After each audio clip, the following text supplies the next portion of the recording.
Hello friends, welcome to we are study. इस video में देखने वाले हैं क्लास 12 गणित से खंडसा समाकलन की एक विधि है जिसे हम खंडसा समाकलन कहते हैं। तो इससे कैसे क्वेश्चंस किए जाते हैं, क्या फॉर्मूला है, यहाँ पर हम एग्जांपल के साथ समझेंगे। तो ये इसका फॉर्मूला है समाकलन यू वी डी एक्स, और ये पूरा फॉर्मूला थोड़ा बड़ा फॉर्मूला है और याद करने में तुम्हें थोड़ी सी प्रॉब्लम होगी, लेकिन काफ़ी बार जितनी बार सवाल करोगे ये फॉर्मूला लिखते जाना है तो ऑटोमेटिक याद हो जाएगा। ठीक है, अब एक एग्जाम्पल से स्टेप बाय स्टेप हम सीखेंगे कैसे इसे यूज़ करना है। तो क्वेश्चन हमारे पास दिया है समाकलन x cos x dx, इसका मान ज्ञात करना है। ठीक है, ये हमारे पास यहाँ पर क्वेश्चन दिया गया है और इसी फॉर्मूले से हम इसे करने वाले हैं।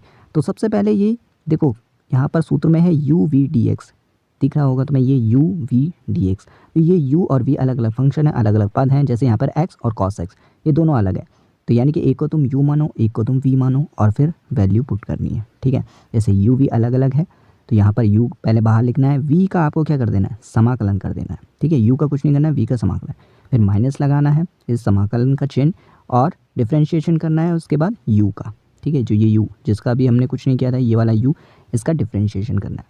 फिर अगेन यहाँ पर मल्टीप्लाई और v का इंटीग्रेशन करना है, जैसे 2 बार हो जाएगा, देखो सेम है 2 बार, और फिर dx। तो ये क्वेश्चन है, इस तरीके से ये फॉर्मूला है और इसको कैसे करना है नीचे इस सवाल में देखते हैं।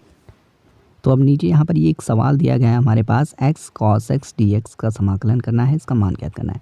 तो सिंपल, जैसे मैंने कहा u और v ये दो अलग अलग मान लो इसको, इस x को आपको u मान लेना है और इस cos x को v मान लेना है। ठीक है, और उसके बाद अब सिंपल फॉर्मूले में रखना है। देखो u की जगह पे हमने x लिख दिया, फिर v की जगह पे cos x लिख दिया, dx का dx हो गया, माइनस समाकलन करना है और dx का अवकलन करेंगे और इस तरीके से पूरे इस फॉर्मूले में ये वैल्यू रख देंगे। v वाला 2 बार आ गया, देखो cos और cos 2 बार आ गया। तो इस तरीके से यहाँ पर तक अगर तुमने फॉर्मूले में जो वैल्यूज़ हैं वो सही रखी हैं तो फिर कोई प्रॉब्लम नहीं होगी, बिकॉज आगे जो है बहुत ईजी है, यहीं तक इसका मुश्किल पार्ट है।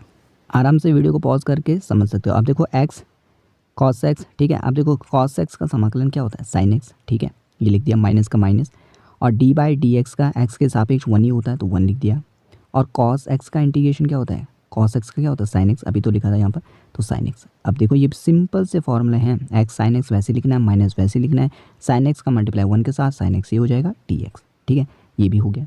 अब यहाँ पर x sin x, फिर ये माइनस, ये सब कुछ सेम लिखना है। अब sin x का इंटीग्रेशन क्या होगा, वो होता है माइनस cos x, तो ये माइनस cos x लिख दिया, प्लस c, ऐसे। अब यहाँ पर last step x sin x, अब देखो ये माइनस का, ये भी माइनस का, 2 माइनस यहाँ पर प्लस हो जाएगा cos x प्लस c, और यही हमारा यहाँ पर आंसर हो जाएगा। तो शुरू में अभी तुम्हें काफ़ी कंफ्यूजिंग लग रहा होगा, ये फॉर्मूला जो काफ़ी बड़ा है और याद करने में भी थोड़ा सा मुश्किल होगा, लेकिन जब तुम लगातार इसको करते रहोगे तो इजी हो जाएगा। ठीक है, और मैंने कहा कि जब तक तुम फॉर्मूले में ये रख दोगे, वैल्यूज़ रखोगे, अच्छे से रखी होंगी, तो फिर आगे बहुत ईजी होता है। अब प्रैक्टिस के लिए तुम यहाँ पर ये 2 क्वेश्चन दिए गए हैं, इन दोनों को तुम ट्राई कर सकते हो। ठीक है, और अगर आंसर्स नहीं आए तो कमेंट भी कर सकते हो, तो नेक्स्ट वीडियो में मैं इन दोनों क्वेश्चंस को सॉल्व कर लूँगा। सो वीडियो को फिर पॉज कर सकते हो या रिपीट देख सकते हो, इसमें एक बार में तुम्हें समझ नहीं आएगा। और 3 मार्क्स का ये क्वेश्चन है, इंपॉर्टेंट क्वेश्चन है। काफ़ी बार इस तरीके से खंडसा समाकलन से क्वेश्चंस आते हैं, तो अपने जितने भी मैथमेटिक्स के फ्रेंड्स हैं उनके साथ ये वीडियोस शेयर ज़रूर कर लेना, और आगे और भी क्वेश्चन हम सॉल्व करेंगे, तो उन वीडियोज़ के लिए चैनल को सब्सक्राइब ज़रूर करें। सी यू नेक्स्ट वीडियो।